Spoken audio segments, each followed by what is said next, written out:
Hello students, hope you all are in sound health today. Welcome to yet another session of General Science. Children, I have an interesting start for you. Let me click this link.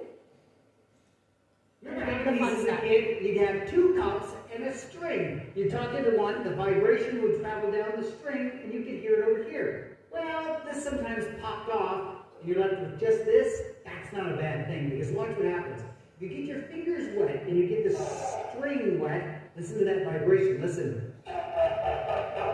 Isn't that fantastic? This is the perfect toy to give your kids. All right, what if you were to take the string and replace it with a spring? Look at this. I have a can from the hardware store. It's just a paint can and this little flimsy spring that's here. But now listen to this. You don't have to pull your hand down. Oh, that's cool. Listen to this. It's that vibration of the spring that gives you a sound of thunder. Professional thunder too? Yes, a special effects artist might use this. Still that same canister with a spring attached in here. I know what you're thinking. What about a 55-gallon drum? What about a 5-gallon bucket? Who cares? You can do it all because you got all the time in the world. I'm Steve Spangler, and that's your Science Minute. So children, wasn't that interesting? What was the presenter doing there? He just used a few household things and he made them to vibrate. He set them in vibrations, and what did the vibrations result into? They resulted into beautiful sound effects. Sound. Yes, you must have guessed it right. Our today's chapter is all about science and all about the science behind sound. So, let us begin with the study of this form of energy which gives us the sensation of hearing. So let us begin with chapter number 15, sound. Let us try to understand how sound is produced. We have just seen in this video that he set the string in vibration, he set the spring in vibration, and these vibrations were transferred to the objects attached to it, and those objects were creating sound. So thus, what is necessary to create sound? The necessary thing to create sound is vibration. Whenever an object is set in vibration, sound is created. We clap. The sound is created as there was a vibration between these two surfaces that were having a friction. So that is what the production of sound is all about. Anything that is set in vibration would lead to the production of sound. But of course, there are certain sounds which we can't hear. If I drop a piece of paper or a handkerchief, that sound won't be audible. We'll talk about that in the later part of this chapter. So thus, let us understand how things are set in vibration and what happens after that. For that, we'll use an apparatus called as tuning fork. Tuning fork has got this Y-shaped structure. It is made up of stainless steel and it has one handle to hold. The Y-shaped structure is called prong. So there are two prongs. There is a pair of prongs and it has a stem to hold. How is this set in vibration is, you have to just hold the stem and hit the prong over some surface. These two prongs will start vibrating. Just like this. Okay, so the prongs will set in vibration, and as they are set in vibration, a sound is created. As they are vibrating, they move outward and inward. I mentioned the sound is created. Let us understand how the sound gets created. What exactly happens? Here fork, that means a non-motile. It is not moving. So the prongs are steady. These vertical lines represent here the air column around. There is air all around us, right? This air or the particles of air move in the form of vertical columns. So when the prongs are not set in motion, that means when they are stationary, you could make out here that all these air columns are equidistant. There is equal distance between every line. So if each of this line represent a column of particles, then all these particles which had made the columns are equidistant from each other. So this is how the air behaves when the prongs are not moving. But as we strike the prongs and they start vibrating, let us understand what is the effect on the surrounding air. So, as the tuning forks start vibrating, the prongs first move outward and then they move inward. Let us try to understand what happens when the prongs moves outward. As the prongs moves outward, they exert a force, that is a push, over the surrounding air. So if this was the air column before, which was equidistant like this, now as a result of the prongs being spread out or being moving outward, they exert a force over it.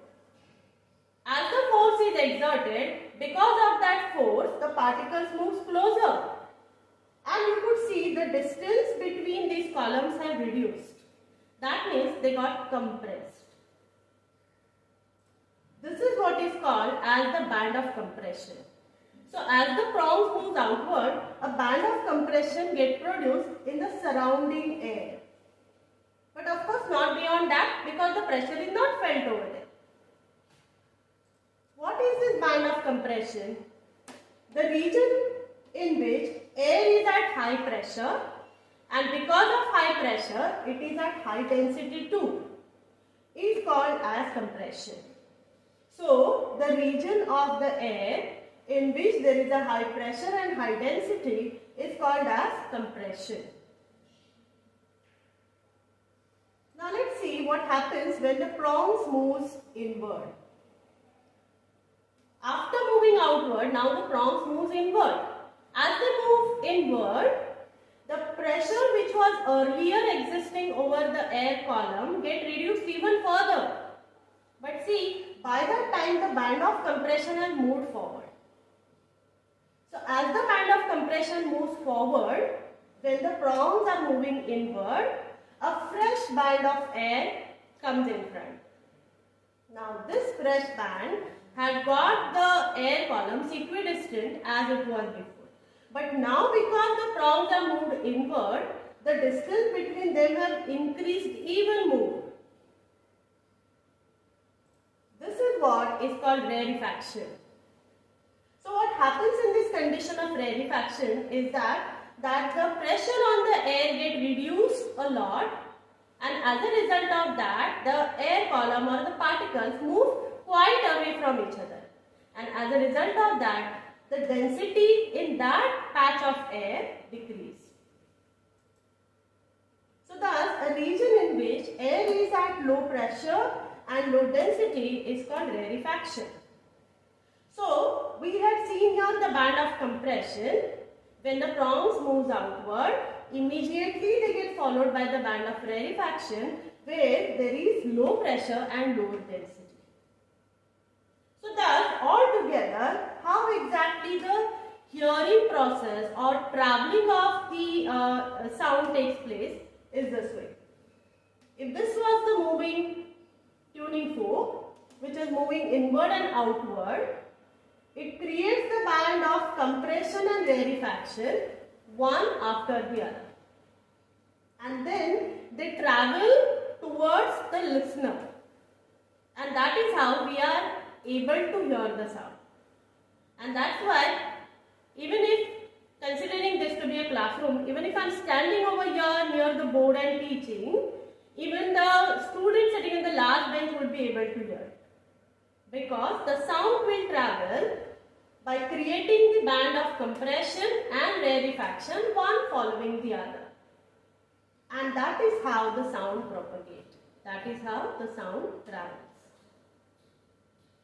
Now, this we talked about a classroom condition, or let's say on earth, anywhere on earth it will be the same. But if we go on moon, if there is you and me standing one beside other, even if we shout at the top of our voices, we will not be able to hear each other. Do you know why? Yes, you're right. There is vacuum in the moon. There is no medium present on the moon.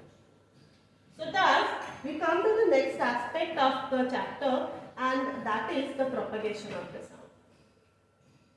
The sound needs something to travel. It needs some medium to travel. In the absence of medium, sound cannot travel. Let us understand this with the help of again a fun activity. This is something you all must have played in your childhood, even still. There are small cups, ice cream cups one can take on or use tins and connect them with a string. Stretch the string and then it becomes our phone. One can speak and other person can hear. Now this phone requires that string. Sound would travel only and only through this string, and so we are able to hear it. So this very small fun activity helps us to understand that medium is necessary for propagation of sound. So for sound to travel, for sound to propagate, some medium is necessary. Now, state of the medium is not important. Sound can travel through all three states of matter. Sound can travel through solids. Even if we close the door of the room, still some sound can pass through it, right? Now, this is yet another fun thing you must have tried in your classroom. Okay, if you lie down on your desk and you just hit a little bit, or you ask your friend to hit it a little bit, you can hear those vibrations. And with the different intensity with which it is hit, you can create some kind of mixed sounds. Now, that is a solid.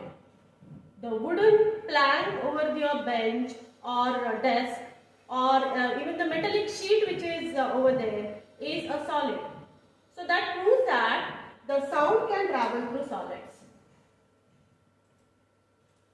Sound can also travel through liquids. For instance, if you take a big tub and you just take a handbell and you just ring that bell inside the tub, you can hear that sound even outside. So that shows that sound can travel even through water or any other liquid. Sound can travel through gases, air. Okay, air is a mixture of gases. So we can hear each other's sound, we can hear each other's talks through air. Okay, so thus sound can travel through gases. So thus we have learned that sound needs some medium to propagate, some medium to travel through. So then how do people communicate in space? Man could successfully reach space and could successfully even communicate. How? So how do astronauts communicate in space? They don't use actual physical medium, but they use a transmitter and a receiver. Just like our cell phones, mobile phones. So how a person in one city is able to talk somebody from the other city or even other country is through the waves. There are electromagnetic waves that are created, and this makes it possible for the other person to hear the sound. So let us see with the help of an experiment, and let us prove that medium is necessary for sound to propagate. That means for sound to travel. For which we'll use a bell jar. What is a bell jar? This is just a glass bell-shaped structure. It is open from both the ends. Inside we are going to introduce a bell. So this is an electric bell, and then it is closed with a cork. the lower side of that is fitted to a vacuum pump, and it is also made airtight with the help of a cork. So this is this entire arrangement that we are going to use to understand that sound needs some medium to propagate. Let us understand this experiment. So what are we going to do is, as this setup is completed, then we'll put the switch on. The bell will start ringing. That means the hammer of the bell will hit the gong, and you could see the vibrations of the gong. At the same time, you will be able to even hear the sound. At that moment, the vacuum pump will be closed. That means we are not going to start it. So, as we start with this experiment, there is no vacuum pump actually been collected. That means we are not going to start with it. You will be able to hear the sound.